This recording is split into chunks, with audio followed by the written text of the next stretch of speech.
श्रीराम. सर्व श्रोत्यांना प्रेमपूर्वक नमस्कार. श्रोते हो, आपण स्वामी विद्यानंद यांच्या भावार्थ रामायण संक्षिप्त या ग्रंथाच्या आधारे निर्माण झालेला मला भावलेले भावार्थ रामायण अर्थात आत्मपरायण हा ग्रंथ आपण पाहत आहोत.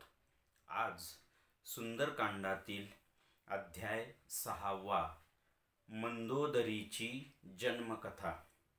ओम श्रीराम. इथे आता मंदोदरीची जन्मकथा आपण पाहूया. एके दिवशी रावणाची माता कैकसी समुद्र तीरावर शिवपिंडीची पूजा करत होती. ती डोळे मिटून ध्यानात असताना इंद्र तिथे येतो व तिची पूजा उधळून लावतो व शिवपिंडी थेट पाताळात हटकेश्वरी नेऊन ठेवतो. कैकसीचे ध्यान संपल्यावर ती पूजा पाहून ती दुःखी होते व शोक करते.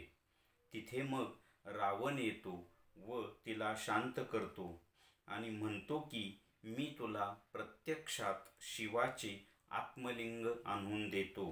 मग तो शिवाकडे येतो व शिवाराधना करू लागतो, परंतु शिव त्याच्याकडे पाहत नाहीत, कारण शिव सकाम व अभक्त यांच्याकडे पाहत नसतात. तेव्हा रावण तिथे पार्वतीस पाहतो व त्याचे मनात कामवासना निर्माण होते. तो शिवाची 3 प्रहर आराधना करतो, तरीही शिव त्याचेकडे पाहत नाहीत. त्यानंतर तो मस्तक तोडून आतड्यांना जोडतो व त्याच्या तंतुस्वराने गायन करतो. तेव्हा मग शिव प्रसन्न होतात व काय हवे ते माग म्हणतात. रावण म्हणतो की मला तुमचे आत्मलिंग व पार्वती हवी आहे. तेव्हा शिव पार्वती व आत्मलिंग देऊन टाकतात. पार्वती श्री विष्णूंना आवाहन करते. तेव्हा श्री विष्णू, गणेश व कार्तिक स्वामी हे युक्तीने माता पार्वतीला सोडवतात. त्यानंतर रावण पुन्हा शिवाकडे येतो. तेव्हा तिथे श्री विष्णू शिवाच्या मळापासून व केशरापासून मयासुराकडून मंदोदरीची निर्मिती करतात. मग रावण मंदोदरी व आत्मलिंग घेऊन निघतो. समुद्र तीरावर आल्यावर तो लघुशंकेकरिता थांबतो. तेव्हा तिथे गणेश गुराख्याच्या रूपात उपस्थित होतात. मग रावण ते आत्मलिंग गणेशाजवळ देतो व लघुशंकेकरिता जातो. त्याला खूप वेळ लागल्यामुळे गणेश ते आत्मलिंग तिथेच स्थापित करतात. तेच हे गोकर्ण महाबळेश्वर होय. आता आपण साधकाच्या दृष्टीने पाहू. साधकाच्या ठिकाणी असलेल्या अशुद्ध अहंकाराला म्हणजेच रावणाला जी सात्विक बुद्धी म्हणजेच मंदोदरी काही बोध शिकवते, तर ती सात्विक बुद्धी साधकाच्या ठिकाणी कशी निर्माण होते ती कथा आता आपण पाहूया. साधकाच्या ठिकाणी मी देह आहे या अशुद्ध अहंकाराची निर्मिती कशातून होते, तर देहाच्या ममतेतून. म्हणजेच देहाची ममता म्हणजेच कैकसी हीच अशुद्ध अहंकाराची म्हणजे रावणाची माता आहे. तर अशा या ममतेला सुद्धा कधी कधी शिवतत्वाची किंवा आत्मतत्वाची प्राप्ती व्हावी अशी इच्छा होते. तेव्हा हा अशुद्ध अहंकार आपल्या ममतारूप मातेला गर्वाने किंवा त्याच्या अशुद्धपणाने शिवप्राप्ती किंवा आत्मप्राप्ती करून देण्याकरिता शिवाकडे किंवा आत्म्याकडे प्रस्थान ठेवतो. परंतु आत्मप्राप्ती अशुद्धपणातून व सकामतेतून होत नसते. शिवाय साधकाच्या अशुद्ध अहंकाराला आत्म्यासह किंवा शिवासह शक्ती सुद्धा हवी असते. परंतु आत्मतत्व अशा या अशुद्धपणाकडे किंवा सकामतेकडे कधीही पाहत नाही किंवा अशाने ते प्राप्त होत नाही. सकल विश्वाचे अधिष्ठान व उद्धारक असलेले हे आत्मतत्व किंवा शिवतत्व जाणते की साधकाच्या या अशुद्ध अहंकाराच्या ठिकाणी जरी अशुद्धी व सकामता असली तरी त्याला आत्मप्राप्तीची इच्छा निर्माण झाली आहे. तेव्हा मग ते आत्मतत्व त्याच्या प्राप्तीकरिता त्या साधकाच्या अशुद्ध अहंकाराच्या ठिकाणी एक अभिनव योजना तयार करते. या योजनेची पहिली पायरी किंवा पहिली गोष्ट म्हणजे त्या साधकाच्या अशुद्ध अहंकाराच्या ठिकाणी सात्विक बुद्धी म्हणजेच मंदोदरी निर्माण करणे.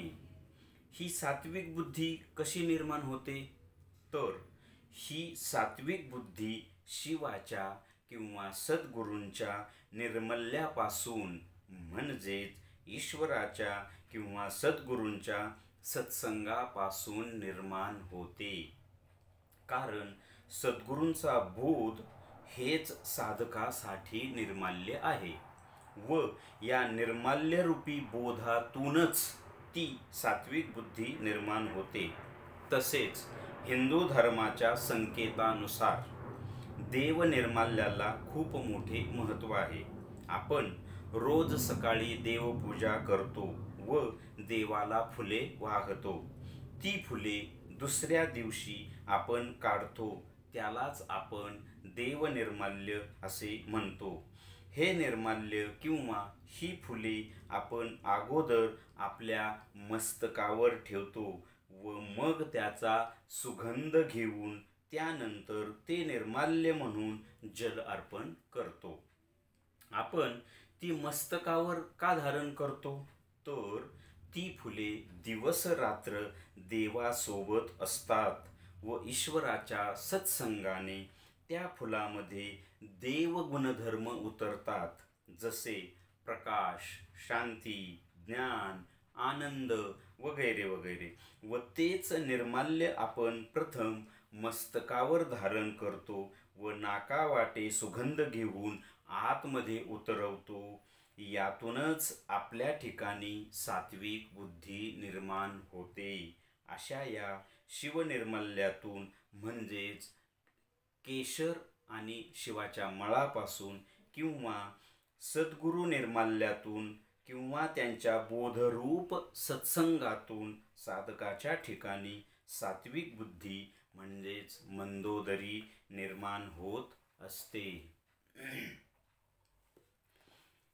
आता आपण या कथेचे अतिशय थोडक्यात पाहूया. इथे मंदोदरीची कथा सांगितली की रावणाची माता आई कैकसी तिला एकदा शिवपिंडीची ती पूजा करत असते समुद्र तीरावर. ध्यानमग्न असताना इंद्र येतो, तिची पूजा उधळून लावतो. ती जी शिवपिंडी असते ती खाली थेट पाताळात नेऊन ठेवतो. हे जेव्हा रावणाला समजतं तेव्हा रावण म्हणतो की मी तुला शिवाचा आत्मलिंगच आणून देतो. मग तो शिवाकडे येतो. तो शिवभक्त असतो, परंतु तो सकामतेने आणि वाईट हेतूने आलेला असतो, त्यामुळे शिव त्याच्याकडे पाहत नाही. मात्र तो आपल्या म्हणजे मस्तकापैकी एक मस्तक तोडतो, त्याची आतड्यांशी जोडतो आणि त्या तंतू गायनाने ही गोष्ट फार विचित्र आहे. आपण याचा व्यवस्थितपणे आपण रावणच ते करू जाणे, कारण आतड्यांना ते जोडून त्याचं तंतू गायन आणि रावणाच्या बरीचशी स्तोत्र आपल्याला माहिती आहेत. तर अशा ह्याने तो शिवाला प्रसन्न करतो. शिव त्याला काय पाहावं आहे माग म्हणतो. मग तो म्हणतो की मला पार्वती आणि आत्मलिंग हवं आहे. पार्वती पाहिल्यामुळे त्याची वाईट वासना जागृत होते. शिव ती देऊन टाकतात. मात्र मग पार्वती श्री विष्णूंचा धावा करते. गणेश आणि कार्तिकेय स्वामी आणि श्री विष्णू यांच्या सहाय्याने पार्वतीला सोडतात. म्हणजे ती पार्वती जी सुंदर दिसत होती ती एकदम अशी काळी, म्हणजेच म्हणून तिला कालिका आपण जी आली नंतर समोर ही कालिका होती. ती पाहून रावणाला ती नको म्हणतो. मग अशा प्रकारे तिची सुटका होते आणि तो परत रावण परत शिवाकडे येतो. शिव मग विष्णू तिथे काय करतात, तर ही मंदोदरी ही मयासुराची मुलगी आहे. परंतु मयासूर ही कशी निर्मिती करतो, तर विष्णू मयासूरला सांगतात की शिवाचा मळ आणि केशर यांच्या संयोगातून ही मंदोदरी निर्माण होते. आणि मग ती मंदोदरी आणि आत्मलिंग घेऊन रावण खाली येतो. लंकेला जायचं असतं, परंतु जे गोकर्ण महाबळेश्वर आत्ता कर्नाटकमध्ये आहे तिथं समुद्र तीरावर आल्यावर त्याला लघुशंका लागते.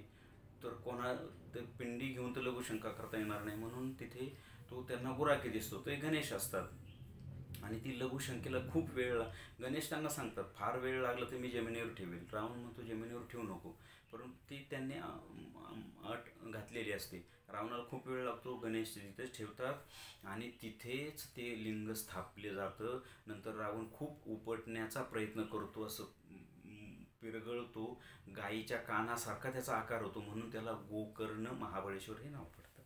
आता ही झाली कथा. आता साधकाच्या दृष्टीने आपण पाहतोय तर आपण मंदोदरीला सात्विक बुद्धी म्हटले, तर ही सात्विक बुद्धी आपल्या ठिकाणी कशी निर्माण होते हे इथे आपण सविस्तर वाचले. थोडक्यात पाहूया की जेव्हा साधकाचा अशुद्ध अहंकार जेव्हा घोड्यासारखा अशुद्धतेकडे दौडत असतो ना, तेव्हा त्याला लगाम घालण्याचं काम ही सात्विक बुद्धी करीत असते. आपण हे स्वतःवरून ह्या सगळ्या गोष्टी स्वतः अनुभवायच्या आहेत आपल्याला आणि आपण आपलं निरीक्षण परीक्षण करायचे. खरं पाहिलं तर माझा जेव्हा अशुद्ध अहंकार वाईटाकडे म्हणजे सकामतेकडे, विकार, वासना इकडे वळतो ना, तेव्हा माझ्या आतमध्ये जर थोडीफार सात्विक बुद्धी असेल तर ती मला थांबवते, थोपवते, बोध करते. तसंच इथे आहे. रावण हा अशुद्ध अहंकार आहे.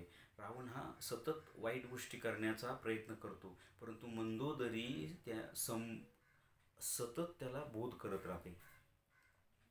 तसं साधकाच्या ठिकाणी आहे. पण ही सात्विक बुद्धी निर्माण कशी होते हे आपण थोडक्यात पाहू. तर इथं म्हटलंय की सद्गुरूंच्या किंवा ईश्वराच्या सत्संगात, म्हणून सत्संगाला अध्यात्मामध्ये का महत्त्व आहे माहिती आहे का? यामुळे महत्त्व आहे, कारण सत्संगातून सात्विकता माझ्या ठिकाणी निर्माण होते, माझी बुद्धी सात्विक होते. मग मी वाईट ज्या गोष्टी आहेत, पापात्मक ज्या गोष्टी आहेत त्या करायला टाळतो. माझा अहंकार कितीही म्हणायला लागला तरी तिथे सात्विक बुद्धी थांबण्याचा प्रयत्न म्हणजे करते. अर्थात जर अहंकार खूपच अशुद्ध असेल, खूपच बळकट असेल तर तो सात्विक बुद्धीचंही ऐकत नाही, तो पापाकडे जातो. परंतु जे कोणी थोडीफार भक्ती करतायत, साधना करतायत, सद्गुरूंकडून अनुग्रहित झालेत, त्यांच्या ठिकाणी काहीतरी तमोगुण कमी होऊन रजोगुण थोडासा राहून सत्वगुणाकडे ते वळलेले असतात, तिथे सात्विक बुद्धी नक्कीच काम करते. तरी सात्विक बुद्धी निर्माण होते म्हणजे या सत्संगातून. मात्र इथे कथेमध्ये जो भाग घेतला आहे की शिवाचा मळ आणि केशर यापासून मंदोदरी निर्माण होते. आता त्याची मांडणी केली पाहिजे ना. मग ती मांडणी म्हणजे शिवाचा मळ आणि केशर म्हणजे काय, शिवाचं निर्माल्य. तर साधकाच्या दृष्टीने किंवा आपल्या दृष्टीने हे निर्माल्य म्हणजे काय, तर इथे हिंदू धर्माचा हा संस्कार आहे पहा, की आपण रोज देवांची पूजा करतो, त्यांना सगळे उपचार करतो आणि त्यांना फुले वाहतो. ती फुले 24 तास ईश्वराच्या सत्संगात असतात, त्या मूर्तीच्या सत्संगात असतात. त्यामुळे त्या मूर्तीतले जे चैतन्य आहे, जे गुणधर्म आहे, जी शक्ती, प्रकाश ते त्या फुलांमध्ये उतरतं. आणि ही गोष्ट खरंच बऱ्याच लोकांना कदाचित माहिती नसेल. ते सकाळी जेव्हा आपण ते निर्माल्य काढतो ना, ते काढून घेऊन लगेच फेकून द्यायचं नाही, तर ते घ्यायचं, आपल्या मस्तकावर धारण करायचं थोडा वेळ, नंतर त्याचा सुगंध घ्यायचा आणि मग ते निर्माल्य म्हणून जल अर्पण करायचं.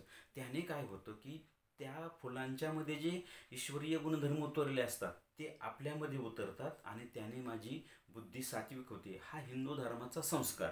आणि दुसरा भाग कुठला, तर मी एक सतत ईश्वराच्या सत्संगात, सद्गुरूंच्या सत्संगात, संतांच्या सत्संगात, नामस्मरणाच्या सत्संगात, अनुसंधानाच्या सत्संगात अनन्यतेच्या सत्संगात, समर्पणाच्या सत्संगात, ज्ञान, भक्ती, कर्म या योगांच्या सत्संगात, म्हणजे एकूण मी 24 तास ईश्वरीय अनुसंधानात राहणे, त्यातून मग ही सात्विक बुद्धी निर्माण होते. आणि ही सात्विक बुद्धी माझ्या अहंकाराला, माझ्याकडून जे भविष्यात आता पाठीमागून घडून गेले आपण ते निस्तरू शकत नाही, परंतु पुढे जे माझ्याकडून पापात्मक कर्मे होणार आहेत तिथे मला सात्विक बुद्धी रोखून धरते. आणि जर खरंच कोणी नामस्मरण, भक्ती किंवा साधना करणाऱ्या व्यक्ती असतील ना, त्यांनी हा अनुभव घेतलेला असेल. कदाचित लक्षात घ्या, जेव्हा माझे विचार कदाचित एखाद्या पापात्मक गोष्टीकडे वळतात ना, तेव्हा आतून असा एक छोटासा क्लू, म्हणजे किंवा एक छोटासा विचार येऊन जातो की अरे नाही, हे नाही केलं पाहिजे. हे कोण देतं? माझी सात्विक बुद्धी मला देते. मात्र तो विचार आपण ग्राह्य केला पाहिजे, पकडला पाहिजे. आणि त्याला पकडला रे त्या विचाराला की आपण पापात्मक आपल्याकडनं कर्म घडणार नाही. म्हणून साधकांनी नेहमी सावध राहावं लागतं. हा विचार, हा क्लू हा क्षणभरात येऊन जातो, आपण त्याकडे दुर्लक्ष करतो आणि म्हणून आपल्याकडे नको त्या गोष्टी घडून जातात. म्हणून सात्विक बुद्धी ही श्रेष्ठ साधकाला आत्म्याकडे घेऊन जाणारी आहे, सगळ्यांना सुधरवणारी आहे. म्हणून सात्विक बुद्धी या अध्यात्म मार्गामध्ये माझ्यासाठी खूप खूप महत्त्वाची आहे. हेच या अध्यायाचं सार. श्रीरामार्पणमस्तु. हरिओम तत्सत. ब्रह्मार्पणमस्तु.